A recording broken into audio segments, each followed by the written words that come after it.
어떤 일을 시작할 때 커다란 야망을 품고 시작을 하지요. 그래서 첫 시작은 그 상징성이나 의미가 매우 특별한 그런 장소나 기억에 남을 만한 출발을 기념하고자 합니다. 저희 교회도 첫 예배를 드렸던 때를 기억합니다. 초라하지만 가족이 모여서 함께 예배를 드렸고 그 예배가 지금에까지 수년에 이르고 있습니다. 하지만 오늘 예수님은 이러한 모습과는 정반대의 모습을 보여줍니다. 사실 처음은 누구나 화려하게 시작하고 싶고 뜻깊게 시작하고 싶어 하는 것이 인지상정 아니겠습니까? 예수님은 오늘 첫 시작을 예루살렘이 아닌 갈릴리에서 시작을 하십니다. 그래서인지 예수님의 공생의 기간에 가장 성공적인 선교 사역을 거둔 곳도 갈릴리 지역입니다. 그리고 당신이 후에 제자들을 모으고 사역을 그들에게 위임해서 그리고 이어갈 것을 당부한 곳도 갈릴리 땅입니다. 그러고 보면 갈릴리는 예수님 사역의 시작과 또 재시작이 이루어진 곳이기도 합니다. 그럼 갈릴리에서 주님 사역은 어떤 것이었을까요? 그것은 주님이 하나님의 나라를 선포하고 병자들을 고치시면서 가난한 자들을 품어 주셨다라는 것에서 알 수가 있습니다. 이것을 통해서 제자들에게 가르친 것은 두 가지였죠. 그것은 하나님 나라를 얻기 위해서는 회개가 필요하고 믿음이 필요하다라는 것이었습니다. 예수님은 이 갈릴리에서 첫 제자들을 또한 부르십니다. 하지만 그 첫 출발은 놀라울 정도로 굉장히 단순한 그리고 평범한 모습이라는 것을 말씀을 통해서 우리는 알 수가 있습니다. 주님은 그날 갈릴리 호수 휴브리어로는 아키 하프를 닮았다고 해서 킨네레넷이라고 말하는 그 호수 그곳을 해변을 호숫가라고 할 수 있죠. 그런데 워낙 호수가 커서 해변이라고 이렇게 불려집니다. 그곳을 걷고 있었습니다. 그곳은 평온하다 못해서 정말 적막하기까지 한 곳이었습니다. 그 길을 걸어서 한 배에 다다릅니다. 그곳에 제자가 될 시몬과 안드레 그리고 야고보와 요한이 그물을 호수에 던지고 있었습니다. 그물은 우리가 생각하는 그런 단순한 그렇게 시중에서 볼 수 있는 그런 현대화된 잘 짜여진 그물이 아닙니다. 1세기 당시 그물이라고 여러분들은 생각을 해야 될 것입니다. 1세기 당시의 어업 방식을 생각해 보면 당시의 어부들의 삶에 대해서 좀 더 깊이 묵상할 수가 있을 것 같습니다. 당시의 어부들은 물고기를 어떻게 잡았을까? 지금과 같이 투망을 던져서 아니면 두 배가 끌어서. 그런데 가장 현실적이고 사실적인 고증은 뭐냐 하면 긴 막대기에 그물의 양 끝을 매달고 그리고 그것을 이렇게 뜰채처럼 이렇게 해서 물에 집어넣어서 이렇게 건져 올리는 형식의 어업을 했다고 합니다. 지금도 베트남이나 이런 곳에 가면 그렇게 물고기를 잡는 곳이 간혹 있더라고요. 물론 지금은 잘 짜여진 그런 촘촘한 그물로 물고기를 그렇게 잡고 추도 납으로 만들어서 바닥에 잘 가라앉도록 그렇게 일정하게 만들지만 그 당시에는 납이 있었습니까? 뭐가 있었겠습니까? 그냥 그물에다 돌을 매달아서 바닥에 가라앉히는 것이죠. 끌고 가다가 보면 이리 걸리고 저리 걸리고 그물이 찢어지고 물고기는 뭐 잡혔다가도 절반 이상은 뭐 다 빠져나가는 그러한 형태의 그물이었다고 볼 수가 있습니다. 그러니 그 무거운 그 그물을 내렸다가 올렸다가 내렸다가 올렸다가 하루 종일 한다고 생각을 해보십시오. 얼마나 고된 일이겠습니까? 이런 노동을 필요로 하는지 우리는 잘 알 수가 있습니다. 때로는 이러한 것들이 정말 고기가 잘 잡히는 날은 그나마 힘이 나서 가족들에게 어깨 펴고 들어가기도 하지만 대부분 물고기들은 야속하게도 그물을 다 벗어나 버립니다. 그러고 보면 예수님이 깊은 데로 가서 그물을 내려라 라고 말씀하셨을 때 그물이 정말 찢어질 정도로 잡혔다라고 하는 말씀이 참 이해가 안 되는 것입니다. 그 물고기들이 하나도 빠져나가지도 않고 거기에 가만히 모여 있었다는 것 아닙니까? 그러니 참 대단하다. 얼마나 촘촘하게 그물을 짰길래 찢어지지 않고 있었길래 그 물고기들이 그대로 잡혀 있었을까? 기적이 아니고는 불가능한 일이라는 것이죠. 그런 곳에서 일을 하는 이들을 예수님이 당신의 첫 제자로 불러주셨습니다. 예수님의 부르심은 조건이 없었습니다. 그저 지나가시다가 와서 나를 따르라. 와서 나를 따르라. 당시 랍비들도 사실 제자들을 많이 모집했습니다. 예수님처럼 이런 식으로 이렇게 제자들을 부르지는 않았다고 합니다. 그들에게는 제자가 되려면 어떤 조건이 있어서 뭐 기금도 내야 하고 쉽게 말해서 뭐 학원비도 내야 하고 그런 것들이었죠. 그래서 뭐 어떤 조건을 맞추어서 그랬을 때 이렇게 제자로 받아들여지는 것이죠. 예수님의 부름을 살펴보면 모든 주도권은 부름을 받은 사람에게 달려있다. 이방 선지자들이 제자를 부르는 조건은 선지자 스스로가 제자를 선택하게 되어 있지만 여기에서는 그렇지 않습니다. 예수님은 제자들을 부르시고 제자가 결정을 하면 그냥 따르는 것이죠. 이것이 굉장히 큰 차이다라고 볼 수가 있습니다. 그리 불러주시고 함께하는 이유, 왜 그렇게 불렀겠습니까? 예수님이 여러분도 그렇게 부르지 않았습니까? 예수님이 왜 여러분을 불렀겠습니까? 왜 불렀을까요? 떡이나 하나 더 먹어라 이런 식으로 불렀을까요? 아니면 무슨 뭐 좋은 것을 주시기 위해 불렀을까요? 불렀을 때는 주님께서 우리를 불렀을 때는 사귐을 가지기 위해서 부르셨습니다.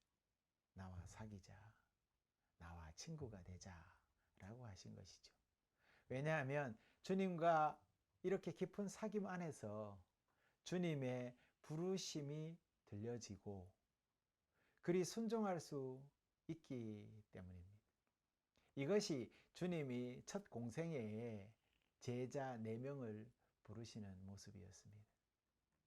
참 단순하죠. 그냥 나를 따르라 이거밖에 없습니다. 거창하지도 않은 출발이지요.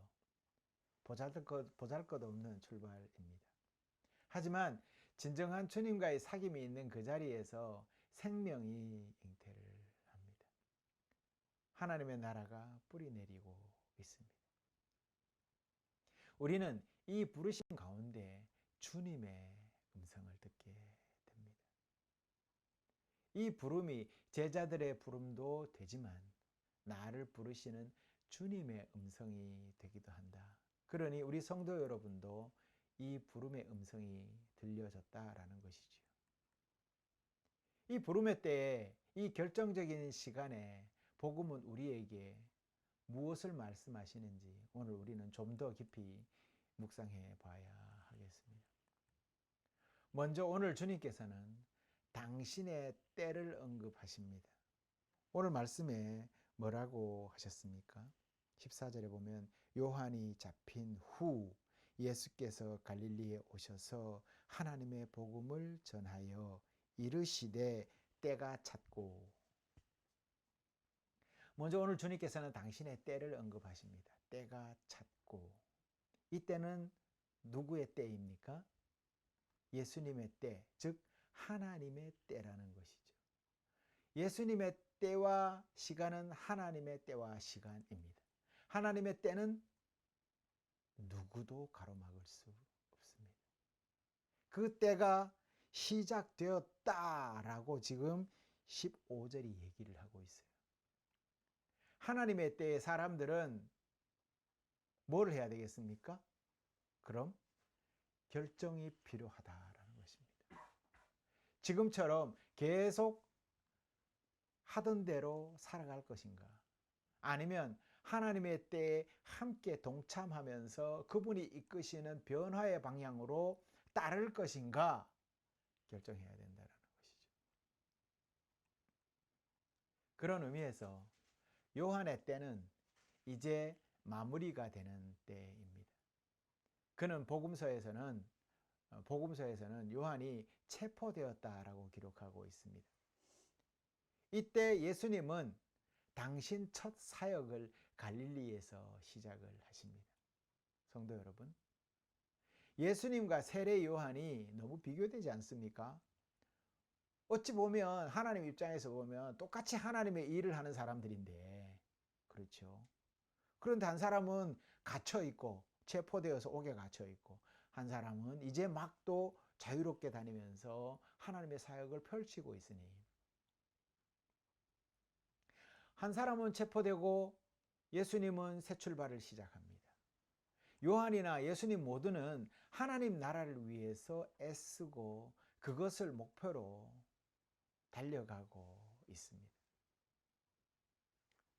사실 인간적인 생각으로 보면 같은 값이면 둘이서 함께 복음을 전하면 좋을 것을 어찌 한 사람은 감옥에 갇혀 있느냐라는 말입니다.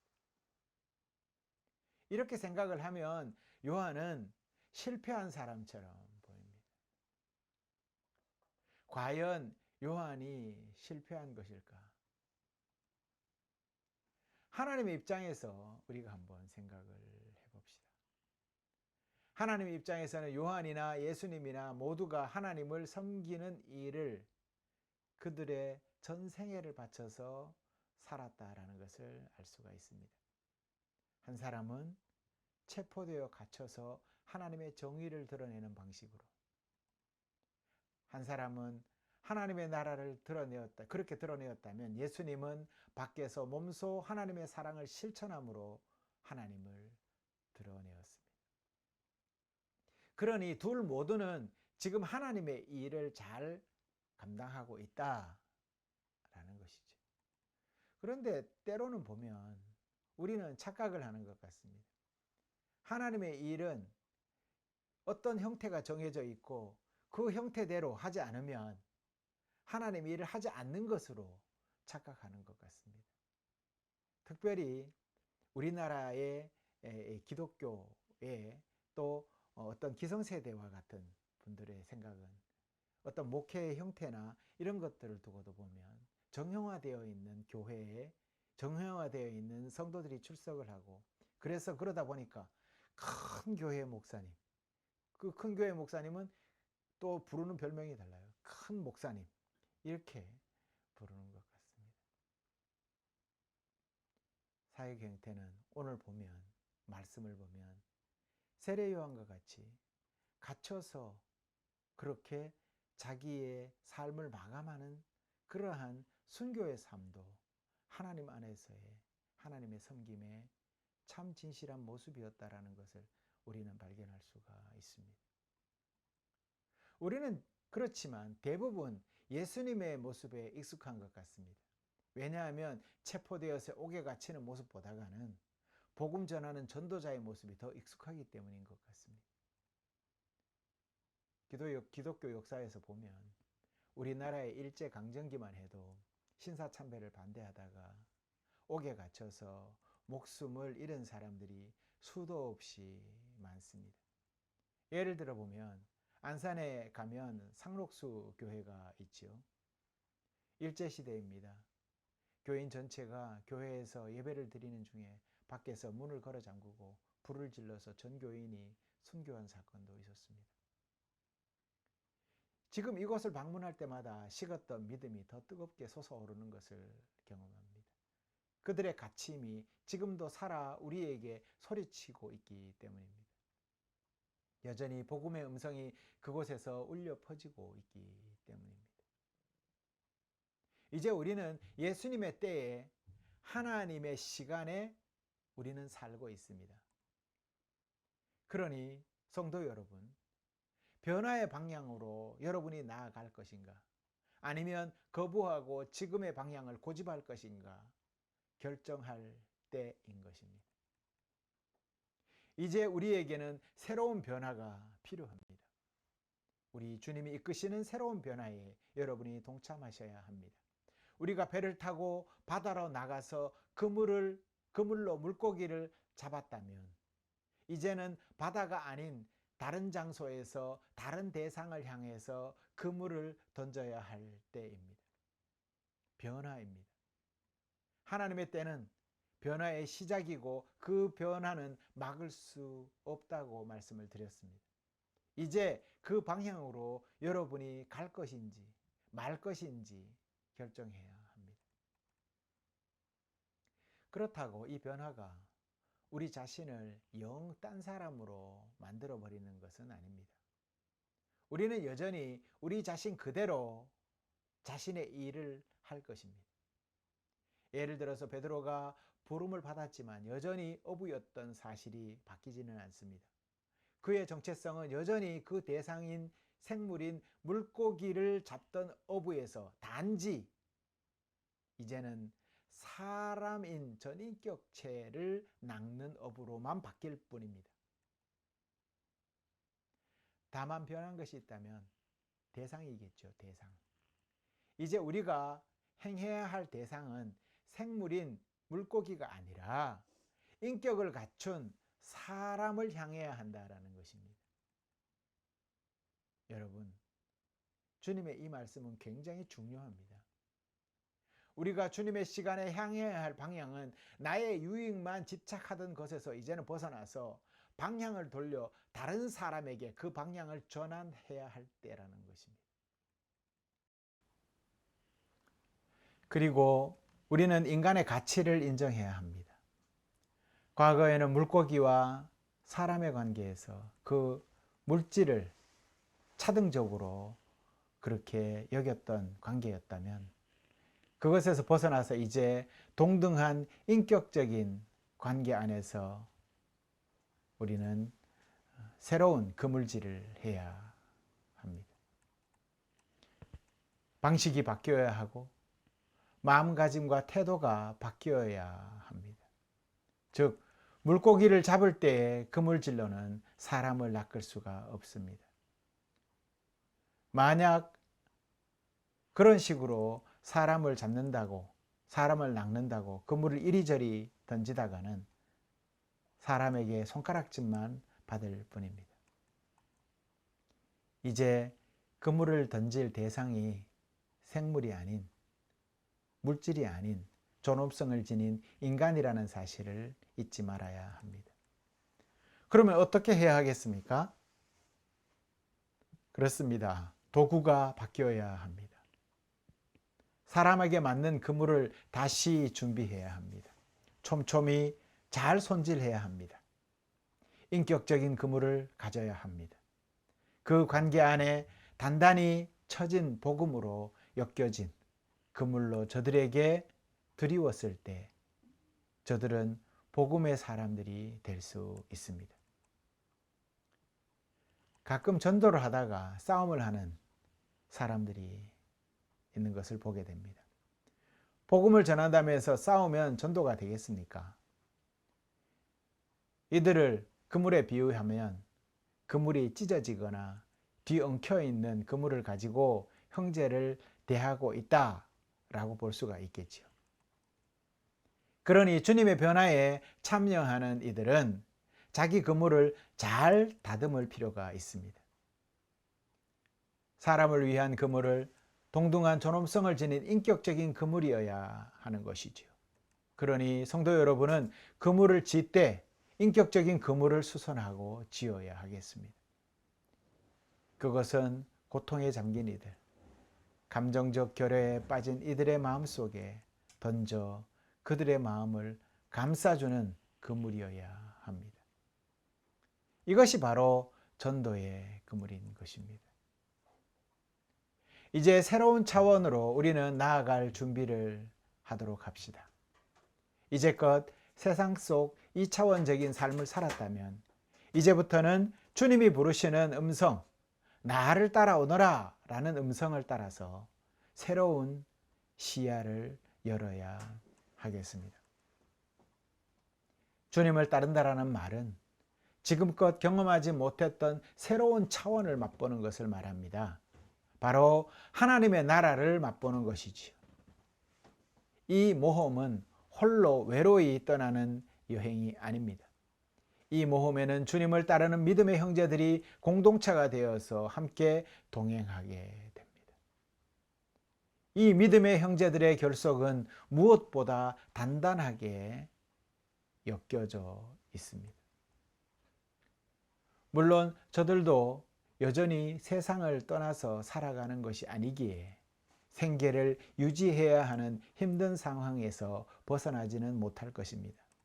하지만 예수님을 만나기 전과 다른 것은 이제는 자기 것을 차지하려고 자기 물고기를 자기 배에 가득 채우려는 그러한 욕심에서 벗어나서 그곳에만 몰입하지 않는다라는 것이죠.